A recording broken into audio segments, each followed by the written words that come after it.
কেউ কেউ বলছেন এবার নির্বাচনে আওয়ামী লীগের ভোট একটা গুরুত্বপূর্ণ নির্ধারক ফ্যাক্টর হয়ে উঠবে। আমি একেবারেই মনে করি না, কারণ আওয়ামী লীগের যে পরিমাণ ভোট আছে তার যে অংশ কাস্টেড হবে সেটা পুরোপুরি যদি জামায়াতের দিকে চলে যায় তাতেও তেমন বড় কোনো পরিবর্তন হবে না। মানে এবারকার নির্বাচন এত বেশি ভারসাম্যহীন, আওয়ামী লীগের ভোট আসলে মেজর ফ্যাক্টর না। কিন্তু সাম্প্রতিক একটা প্রবণতার কারণে আওয়ামী লীগের মানুষজন ভোট দেওয়ার ক্ষেত্রে অনেক বেশি আগ্রহী হয়ে উঠতে পারেন।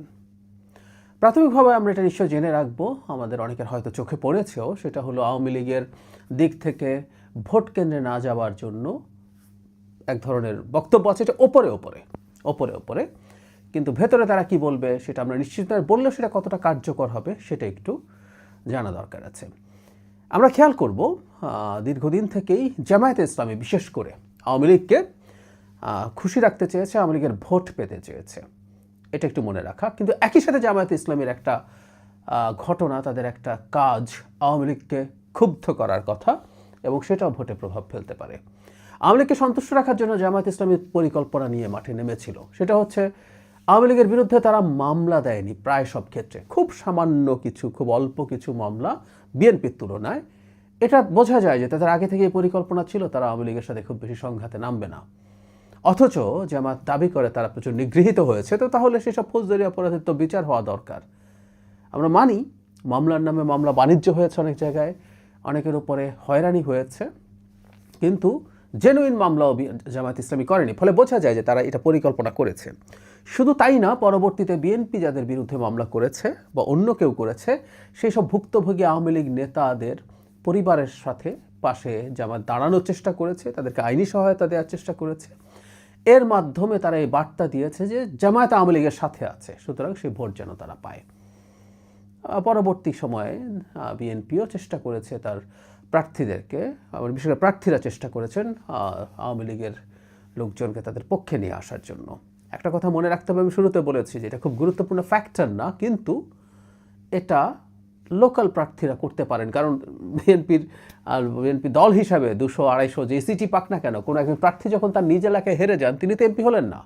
ফলে সেই এলাকার এমপির প্রবণতা থাকবেই তিনি যেন সবাইকে সন্তুষ্ট করে তুলতে পারেন। আমরা লোকালটা পরে আসছি, কিন্তু জাতীয় পর্যায়ে দল দুটো কী করার চেষ্টা করছে।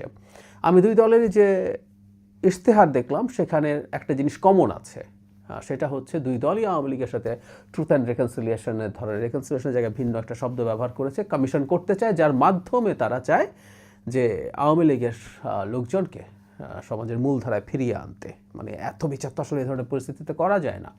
আমরা নিজেরাও বহুদিন থেকে আলাপ করার চেষ্টা করেছি যে তারা যেন এই ধরনের একটা কাজ করেন। তো দুই পক্ষই এটা বলার চেষ্টা করছে, এটা একটা বার্তা যে আওয়ামী লীগের অন্তত ভোটারদের, যাদের বিশেষ করে ফৌজদারি কোনো অপরাধ নেই, তারা যেন ঠিকঠাক মতো ফিরে আসতে পারেন। এখন দুটো কারণে বলছিলাম যে আওয়ামী লীগের ভোটারদের ভোট কেন্দ্রে আসার সম্ভাবনা বাড়ছে এবং বিএনপির পক্ষে ভোট যাওয়ার সম্ভাবনা বাড়ছে।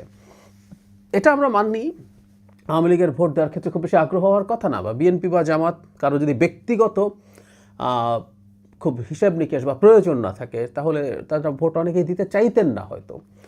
কারণ হচ্ছে মানে কোনো দলকেই, আওয়ামী লীগের যারা এখন পর্যন্ত শেখ হাসিনার এই ব্রুটালিটির পর, বিশেষ করে গণ অভ্যুত্থানের পর, এর আগেও শেখ হাসিনা যা করেছে তার সময়ে আসলে চলে যাওয়া উচিত ছিল সমর্থন, কিন্তু সেটা না। বেশ কিছু মানুষ আওয়ামী লীগকে এখনও সমর্থন করে, আমার হিসাবে এটা প্রায় 20%। সেই 20%-এর কথা বলছি। জুলাইয়ের পরও, অগাস্টের পরও যখন তাদের সে সমর্থন যায়নি, তাই তারা বিএনপি আওয়ামী লীগ কাউকে তারা বিএনপি জামাত কাউকেই পছন্দ করার কথা না। কিন্তু যে কথাটা বললাম যে অনেকেই ভোট হয়তো নাই দিতেন, কিন্তু একটা পরিস্থিতি তাদেরকে ভোট দেয় আগ্রহী করে তুলতে পারে এবং ভোট কেন্দ্রে নিয়ে যেতে পারে, এবং এখানে জামাতের আরও বড় ডিজাস্টার ঘটতে পারে। বিএনপির কাছে এমনিতেই জামাতের খুব বাজে ফলাফল হবে, কিন্তু এটা হলে ফলাফল আরও খারাপের দিকে যাবে। সেটা হলো সাম্প্রতিক সময়ে জামাত খুবই শক্তিশালী হয়ে ফিরে আসছে। জামাত ফিরে আসছে কথাটা ঠিক না, শক্তিশালী এসে হাজির হয়েছে। তারা নির্বাচনে জিতে যেতে পারে। মানে আওয়ামী লীগের লোকজন বসেছিল যে বিএনপি জিতবে, মানে দুজনের মধ্যে তারা বিএনপিকেই বেশি প্রেফার করার কথা পলিসিগত পয়েন্টে, লোকাল হিসাব নিকেশ আলাদা। তো তারা নাও গেলেন, কিন্তু জামাত যখন শক্তিশালী হয়ে সামনে হাজির হচ্ছে, জামাত ক্ষমতায় চলে যেতে পারে, এই ধরনের একটা ভাইব তৈরি করছে, সেই প্রেক্ষাপটে আওয়ামী লীগের যারা ভোট কেন্দ্রে যাবেন না তাদের মনে হবে যে জামাতকে ঠেকাতে হবে। মানে শেখ হাসিনা বা অন্য কেউ যতই বলুক না কেন নির্বাচনে ভোট না দিতে, কিংবা আমি আগেও বলেছি যে আওয়ামী লীগের জন্য জামাতে ভোট দেওয়া কৌশলগত কারণে হয়তো সঠিক, কারণ হলো জামাত যত বেশি সিট পাবে তাতে বিএনপি যত কম সিট পাবে, বিএনপি সরকার হিসেবে তত দুর্বল হয়ে উঠবে। এটা আওয়ামী লীগের জন্য, এমনকি ভারতের জন্য ভালো। শুধু তাই না, ভারতের যে বলছি না বাংলাদেশে ধর্মীয় উগ্রবাদ, ধর্মীয় এক্সট্রিমিজমের উত্থান হচ্ছে, এই বয়ান প্রতিষ্ঠা করা সহজ হবে। কিন্তু ওই যে বললাম যে আওয়ামী লীগের বহু মানুষজন আছে তাদের দুটো ক্রাইটেরিয়া জামাতের সাথে অত্যন্ত কনফ্লিক্টিং। একটা হচ্ছে স্বাধীনতার প্রশ্নে তাদের অবস্থান, মুক্তিযুদ্ধের প্রশ্নে তাদের অবস্থান। আমার পরিচিত অনেক আওয়ামী লীগ করা মানুষের মধ্যে আমি এটা একটা গুরুত্বপূর্ণ কারণ দেখেছি যে তারা এখনও সেই স্বাধীনতার সময়টার ইলিউশনে ভুগতে থাকেন। সেই জিনিসটা তাদের চলতেই থাকে। আমি ইলিউশন বলছি কারণ আওয়ামী লীগের গুরুত্বপূর্ণ প্রভাব আছে, কিন্তু মানে মুক্তিযুদ্ধের সময় তাদের নেতৃত্বে মুক্তিযুদ্ধ হয়েছে, কিন্তু আওয়ামী লীগ যে ন্যারেটিভ তৈরি করেছে এটাকে আমি ইলিউশন বলি। তো সেটার মধ্যে আচ্ছন্ন হয়ে থাকেন, অবসেসড হয়ে থাকেন, সেই মানুষ কখনোই জামাতকে ভোট দেবেন না, হয়তো চুপ থাকতে পারতেন।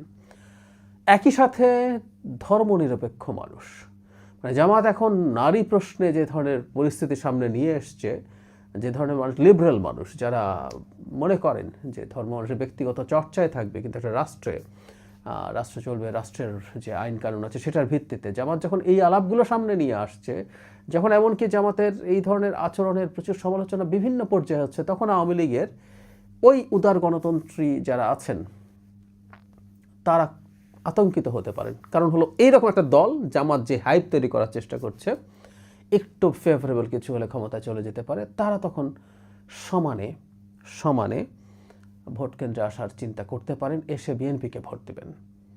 আরেকটা কথা, খুব গুরুত্বপূর্ণ প্রভাব ফেলবে নিশ্চয়ই, এটা অনেকের মাথায় আসবে যে জামাতকে তার হিসাব বুঝিয়ে দিতে হবে। আওয়ামী লীগের বিরুদ্ধে দুটো দলই ফাইট করেছে, বিশেষ করে বিএনপি ফাইট করেছে। জামাত, আমি প্রায় বলি 14-15 পর থেকে, তাদের নেতাদের ফাঁসি হয়ে যাওয়ার পর থেকে জামাত গর্তে লুকিয়েছিল। তারা চুপ, একেবারেই চুপ। এমনকি 28 অক্টোবর 2023 সালে যখন বিএনপিকে পেটানো হচ্ছে, জামাত খুব সুন্দরভাবে রীতিমতো জামাই আদরে একটা সমাবেশ করে চলে গিয়েছিল। যাই হোক, জামাতের সাথে তার অত কনফ্লিক্ট ছিল না, কিন্তু যখন আওয়ামী লীগকে নিষিদ্ধ করা হয় তখন জামাত মাঠে সবচেয়ে বেশি হাজির ছিল। মানে বিএনপি শক্তি নিয়ে ছিল না, যে বিএনপি এক ধরনের সমর্থন দিয়েছে, কিন্তু জামাত তার লোকবল সাপ্লাই দিয়েছে। আমাদের মনে থাকার কথা, তারপর একটু করি। হাসনাত আবদুল্লাহ আওয়ামী লীগ নিষিদ্ধ করার জন্য প্রাথমিকভাবে উনি এনসিপিও না, তিনি ব্যক্তি হিসাবে গেছেন বলে আওয়াজ তুলেছেন। তিনি যমুনায় যান, যাবার পরে ওখানে আস্তে আস্তে মানুষ বাড়তে থাকে, জামাতের নেতারা যান, এবং এদের 1-2জন খুবই সিগনিফিক্যান্ট নেতা যারা বলেছেন দলীয়ভাবে না, তারা ব্যক্তিগতভাবে সেখানে গেছেন। পরবর্তীতে শাহবাগে যে গ্যাদারিং হয়, সেই গ্যাদারিংয়ে জামাত এবং ছাত্র শিবির ছিল, সেখানে জামাতের এবং শিবিরের স্লোগান হয়েছিল। ফলে আওয়ামী লীগ নিষিদ্ধ করার ক্ষেত্রে জামাত পেছন থেকে প্রধান ভূমিকাগুলোর একটা পালন করেছে। এটা ভালো না খারাপ ইজ এ ডিফারেন্ট ডিবেট, কিন্তু আওয়ামী লীগের কাছে তো এটা ভালো লাগার কোনো কারণ নেই। এবং আওয়ামী লীগকে নিষিদ্ধ জামাত করেছে, যে আজকে জামাত বিএনপির বিরুদ্ধে প্রধান শক্তি হিসাবে দাঁড়িয়ে গেল। শক্তি অনেক দুর্বল, যে হাইপ তারা তৈরি করেছে আমি একেবারেই মনে করি এর কাছাকাছি কিছু আছে, কিন্তু ওরাই তো আছে। আওয়ামী লীগ থাকলে তো আমি মনে করি আওয়ামী লীগের সাথে বিএনপির ফাইটই হতো নির্বাচনের প্রধান আলোচনার বিষয়।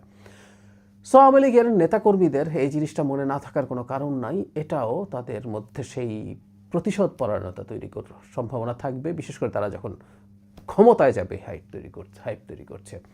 সেই জন্য আমি মনে করি আওয়ামী লীগ এবার এবিপি নির্বাচনে প্রচুর ভোট দেবে, তাদের যতটুকু সমর্থন আছে, এবং সেটার একটা বড় অংশ লোকাল কিছু কারণে, যে বললাম মামলা বা এই ধরনের কিছু কারণে হয়তো জামাত পাবে, কিন্তু মেজরিটি ভোট আসলে বিএনপির দিকেই যাবে। এবং আমি মনে করি যে তারা এই চেষ্টাটা, বিশেষ করে লোকাল বিএনপি নেতারা যারা আছেন, তারা এই চেষ্টা করবে তাদেরকে ভোট কেন্দ্রে নিয়ে যাওয়ার। কারণ ওই যে বলছি, বিএনপি রাষ্ট্রীয়ভাবে 220, 30, 40, 50 যেই পাক না কেন, তার আসনে কেউ যদি হেরে যায়, সুতরাং লোকাল ফ্যাক্টর তো আছেই। লোকাল এমপিরা, বিএনপির এমপিরা তাদেরকে এভাবেও মোটিভেট করার চেষ্টা আমি ধারণা করি করবেন, যেখানে তিনি এই জামাতের যে প্রতিক্রিয়াশীল রাজনীতি, তার যে প্রতিক্রিয়াশীল ইডিওলজি, নারীদের ক্ষেত্রে তার অবস্থান, দেশকে কোনো না কোনো ফর্মে এক ধরনের ধর্মরাষ্ট্র বানানোর চেষ্টা, খুব প্রকাশ্যে বলছেন না, এটা আছে।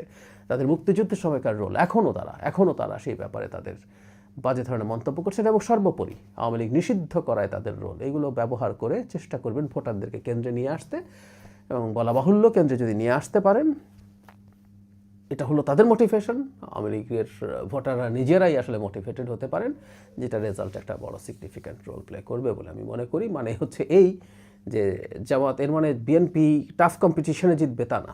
বিএনপি এমনিতেই অনায়াসে জিতে যাচ্ছিল, সেটা আরও বেশি একতরফা হয়ে উঠবে।